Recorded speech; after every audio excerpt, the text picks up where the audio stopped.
Hello, everyone. Welcome to the Black Link Experience. I am your host, Marva B., and I am the CEO and founder of Black Link Magazine, and so excited to have Malique Hawkins. Let's welcome to the Black Link Experience, Malique. Thank you. Thank you for having me today. Yeah, you're so welcome. I'm just so just thrilled about everything that you're doing. Your mom is the best mom ever. She supports you and she does so much. And I just want to shout her out because she's amazing. So you are very blessed to have a mommy like that. Thank Um, you. Thank you. yeah. So let's get into the interview. Go ahead, Malique. Tell the world who you are and just a little bit about what you do, because we'll talk about all of that in the interview. For sure. All right. What's up, y'all? So my name is Malique Hawkins. I go by Leak from the Peak. I'm 19 years old. I'm from Chesapeake, Virginia, two up, two down, 757. And I'm a student at North Carolina A&T State University. I'm currently a junior at A&T. But Yeah. I make music, and recently I released my first album entitled The Inauguration, which dropped on all platforms just this past Friday. Yeah. And blessed to have over 5,000 streams in the first 5 days of the project. We'll see what it's looking like after 1 week. But yes, I've been making music for about 2 years. But before that, I'm also a professional actor, motivational speaker, voice actor, and a few other things. But 5,000 string. That's not easy. So you got something going on here, Malique. You've been in this business for 18 years. You're 19, but you've been really in the business for like 18 years as a professional actor. Kudos to you for going to college and getting your education, because as we know, education is so important. Let's talk about Hope of Escape if we can. Okay. Tell me about how you got connected to that, and a little bit about whatever you can tell about it. If we don't want to give it all away. Okay, so Hope of Escape, like I said, I'm a professional actor. I've been doing that all my life, longer than I've been doing anything else. I've been a professional actor. And so Hope of Escape was a film that I filmed over this summer in Wilmington, North Carolina. And I was really blessed with the role. Like, I really found out about it. Like, some things happened prior to me being a part of the film. And I guess I found out maybe 3 weeks before, probably about 3 weeks before it was time to film. I found out that I was blessed to be able to be a part of the film. And so, I was in Wilmington, North Carolina for a few days filming, and it was definitely a new experience. Just some of the stunts and things that we were doing in that project. Basically, the project is following a story that really happened in a location where we shot at Wilmington, North Carolina, of some slaves planning their escape from Wilmington, going north. And so just being able to play a part in a movie where it's really showing our real history and actually being in the place where that history took place was definitely a new experience, and it was amazing. So Hope of Escape, it probably won't be releasing until sometime next year, but definitely be on the lookout for that. I know it's going to be amazing once it's finished and we're able to see the full product. Yeah, very interesting. I mean, it's always interesting to know about our history. And so for you to be able to have that opportunity is huge, to be able to try some of those things. And then tell us about some other gigs that you had in the acting world, and include that voiceover thing. Like at what point did you start doing voiceovers? I know you're doing voiceover, or have done, for Hasbro. Let's talk about that. Okay, so about the voiceovers, I'm working with a company called Studio Center. They're in Virginia Beach, and they're just very connected in terms of all of the voiceover work. I've been with them for a long time though, since I was younger. Definitely not as long as I've been doing the on-camera stuff, but I have been with them for a while. And I just began, I don't know, maybe about a year and a half ago was the first time I worked with Hasbro. It was, I believe, for a Beyblade commercial. And from there, it just kind of became a thing where I guess for my voice would fit a certain thing that they needed for a certain amount of their commercial. So since then, I've been able to work with them a few times, probably 4 or 5 times now, to the point where, like we pretty much have a relationship at this point. Like I know the people I'm working with at Hasbro and things of that nature. Yeah. So it's definitely a great experience, being able to, go to the studio real quick and just do what I got to do. I'll be in the studio anyway, at my house, obviously making music, which is a little different, but still just being in the studio, being in the entertainment world, I love to do. So that's just another realm of it that I've been able to tap into. That's interesting. So Hasbro is a big deal. That's a big deal to be able to work with Hasbro. That's huge. You also worked on, is it Up TV and TV One? Yes. So I was on a show called For My Man on TV One. It was a TV show. I was on one episode of that, or one episode of the series. Up TV, I was in a movie called Troop 491 when I was about 10 or 11 years old. So I guess that would be what year? We're in 2021. Oh, I don't Like know. 2012, I think. 2012, I think, is when we filmed, or when Troop 491 released. Yes. And so that was filmed in Richmond, Virginia. That's one of my all-time favorite shoots of all time too, just because, like I said, I was 10 years old, so I was like a young kid, and the movie was following 6 young kids. So being around some other actors my age from all over the place, like really being able to create that relationship with them, with the other people on set, because like we did some scenes at a school, so we were meeting just like people that lived in Richmond, like they just wanted to be an extra in the movie. So I'm making friends there. Like there's still people to this day that I talked to from that movie, and that was a decade ago at this point. So yeah, definitely one of my favorite films. But it was able to, it went to film festivals all over the place, but it was also on Up TV for a little while. Wow, that's interesting. And you know what? All of that you said, you mentioned that you met some of those friends a decade ago and you're still those friends. Your network is so important. And not just to build a network for the moment, but to build lasting relationships so Right. that like these 5,000 numbers, 5,000 streams, it had to be, you know, people that follow you, of course, people that you don't know, but also people that support you. And Right. so let's talk about how important it is to network and to build relationships in the business that you're in. Yeah, it's huge in any, but not just the entertainment industry, not anything. You could be a plumber, but you still gotta know people to book you. And if you know more people than the next plumber, you gonna like run it up. You know what I'm saying? So yeah, networking is important, and no matter what you're doing, especially being in college, that's something that's pushed more than anything else, is just networking, because especially being on the campus of a HBCU and one like A&T, everybody is doing something that um can work with what you have going on. Maybe you're not meeting another rapper, but you're meeting a photographer, and now you got somebody to take your pictures. And he meets a video editor, and now there's somebody to edit. And he knows a producer, he knows a DJ. So your network can expand, because it's not just like you're meeting people that are doing what you're doing, but you're meeting people who can what's the word, complement what you're doing, and you can complement what they're doing in the same way. So yeah, networking is huge, and a lot of times it's not about what you know, or it's not about how great you are at what you do, but it's about who you know and who they Absolutely. know and where that can take you. So yeah, Absolutely. networking is like, it's like a never ending cycle, because like you're gonna meet somebody that knows somebody else, and you knowing the person 3 people down the line might be the reason you got, you know what I'm saying? So yeah, Yeah. networking is huge. Yeah. So I always talk about, you know, people that want to get into the industry of acting or just in the entertainment business period. There's a lot of people wanting to get in the business, Yeah. but you have to have a strong backbone. Let's talk about some of the no about how the no's are so prominent in this business that you can go out and you can audition and you think it's just never ending, but you get no after no after no. Let's talk about how it is to audition and the backbone that you have to have, and kind of the business side of things. For sure. I mean, yeah, like you have to go into it. I mean, usually when you're going to an audition, you realize, or you might even see it yourself, that there's 100 people there doing the same exact thing you're doing right now. So 98 or 99 of them aren't gonna, you know what I'm saying? So you have a 1 in 100 chance, or maybe a little bit more if you feel that powerful about, what you do. But yeah, like you have to go into it knowing, you guys, I guess you kind of have to have a short memory. Like you can't not get one role, and then the next week when you're going to audition, you're like, I didn't get the last one. So that means, you know what I'm saying, each situation is its own situation regardless. So that doesn't really matter. But yeah, there's definitely been times where I got told no. I remember one time specifically, I was young, but it was gonna be my first like big role. It was supposed to be a Gatorade national commercial. And like Mhm. I got booked for it. So I got booked for it. We're packing our bags and everything. And last minute, I think like the night before we left, we had a call like, yeah, never mind. We changed the direction that we needed for one of the kids or something like that. I mean, I was young, but I just remember going from packing our bags to go to do the biggest commercial of my life at this point, to not.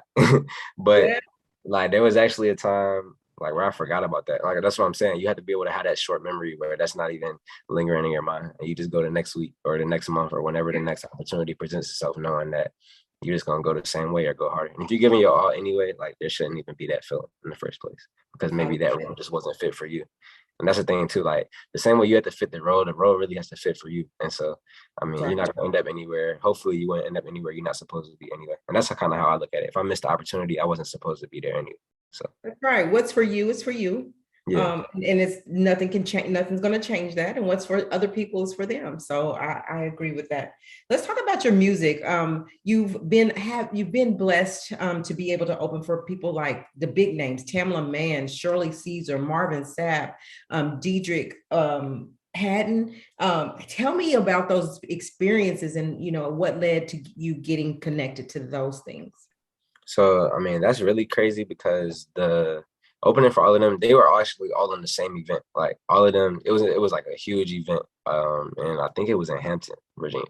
And they were all in the same event. And I was able, this was before I was even making music, but I've been writing. I've been writing. So I was at that point I was doing spoken word, which I mean it's kind of similar, you know. But yeah, I was young. I was probably, I don't know, I don't even know how old I was, but I was doing spoken word at the time. And it was a Mother's Day concert. And I wrote a piece about Mother's Day, a spoken word piece. And I was able to, yeah, open up for all of them. So before they performed, I was able to go out there first, do the spoken word piece and kind of, bring the crowd in just to set the mood for the whole event. So I was definitely blessed to be able to just be in the same space as them, be backstage, and I'm walking past their dressing room the same way they walking past my dressing room. Yeah. Like we're in the So, same space. Yeah. yeah. So what happened? You submitted it for an opportunity to do that and you won? I mean, how did that work? Or do you remember? If I remember correctly, I believe, well, it was in Hampton, but my church was obviously, it's a gospel concert. My church was kind of connected to it as well. I believe the dancers from my church were doing the background dancing and things for part of the concert. Some of our singers from our church were doing the background singing as well. And so like we were talking about earlier, it's just a network. I just happened, I believe, if I remember how it went correctly, like the person that needed an opening act knew that I did spoken word, and me knowing that person and them seeing my work in the past and knowing that it was going to be something of quality, just allowed me to be in that position. Yeah. Networking. You are so amazing. Let's talk about your new album, The Inauguration. Let's talk more about that. Where you get your concept, the name of it, how did you come up with the name of it, all those good things about it. Okay. So, wow. I'm looking at the board right now I'm gonna have to erase some of that. Like I got the board of when I was going through making the album, cutting songs out, adding songs. Wow. But yeah, so the inauguration has been a very long time coming. Me personally, like if you ask any of my friends, like I don't drop my music. Like I have so much music that I just stored up like in the vault. I just make songs because I don't want anything to be wasted. Like I didn't want to drop my album until I felt like my network was big enough for people to actually tap in. I felt like it was no point in me dropping the album anytime earlier than I did and have less supporters. And then it's 9 songs that I know are all quality that aren't, getting tapped into because people just don't know. So, I mean, I tried to and it's crazy because I actually was speaking with a friend. I remember, and this is just crazy, like thinking about how you can really manifest, like what you say can really come true. I was sitting in one of my friend's cars after like the studio one night. It was near the end of last semester.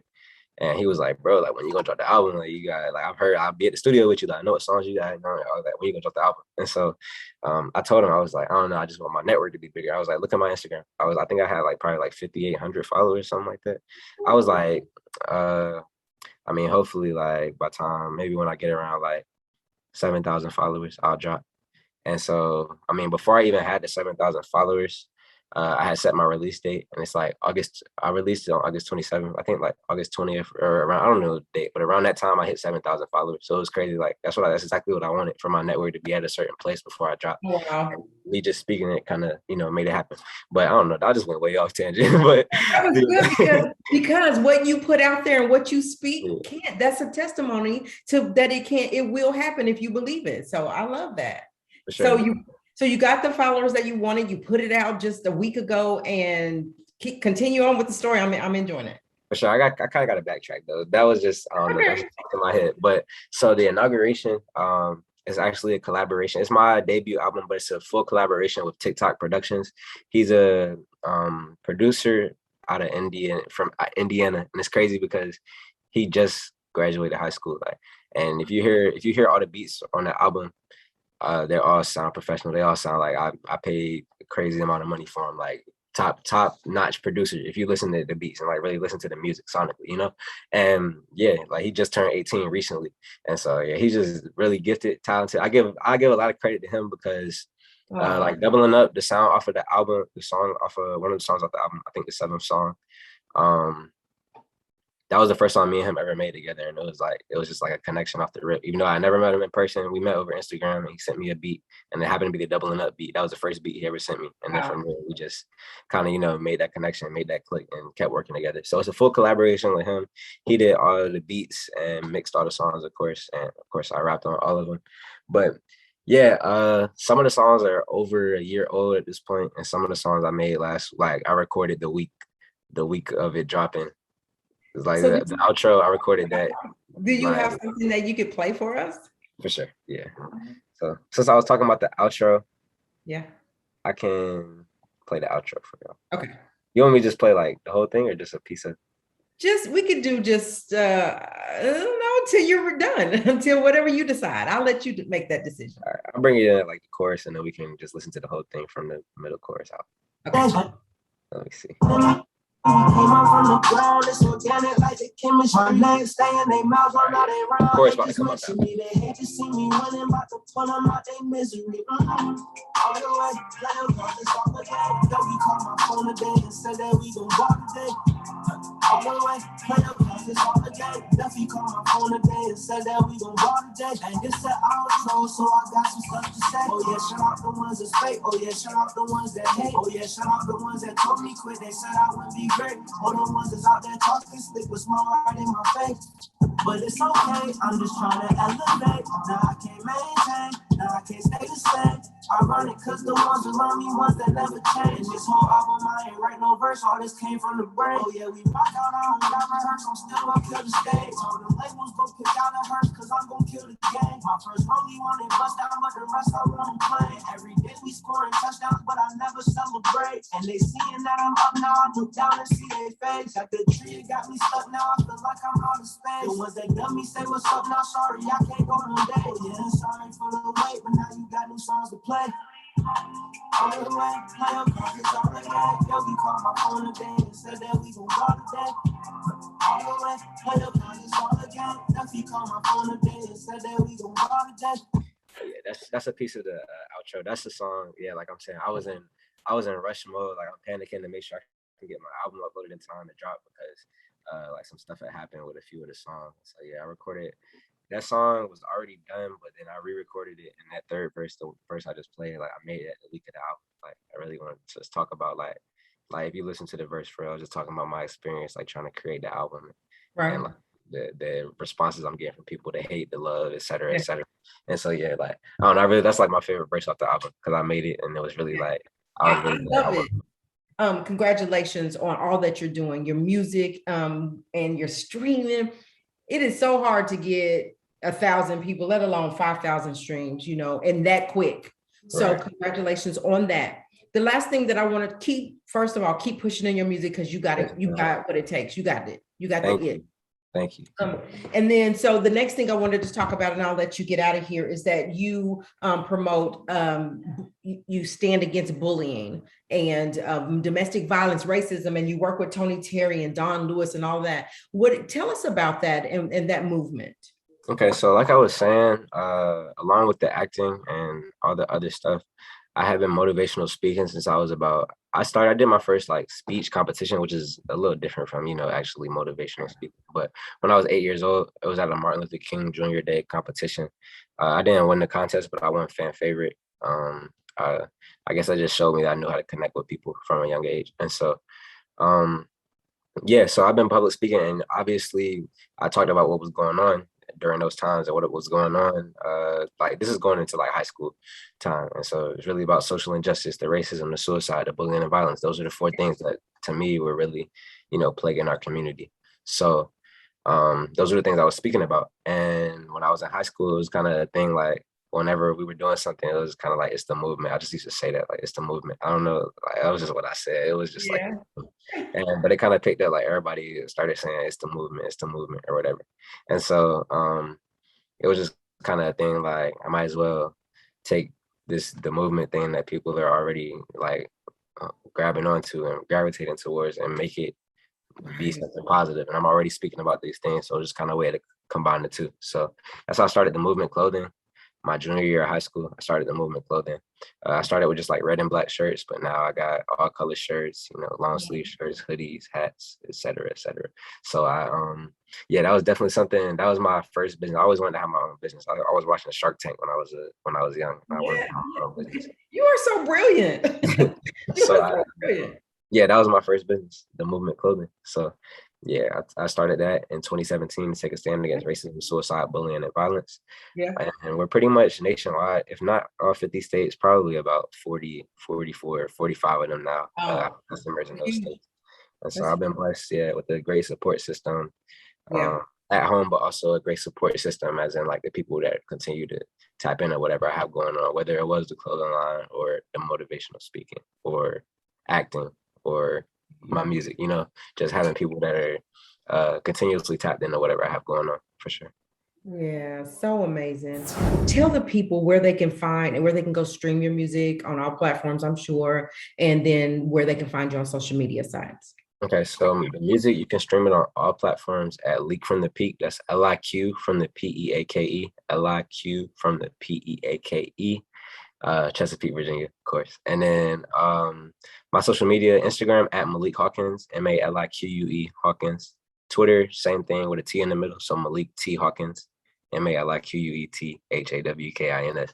And then TikTok, I don't really be posting on TikTok, but I'm about to start using it. Yeah. And your YouTube, I'm sorry. Yeah, YouTube is just Leak from the Peake, like the same as the music. Okay. You guys go out and support Malique.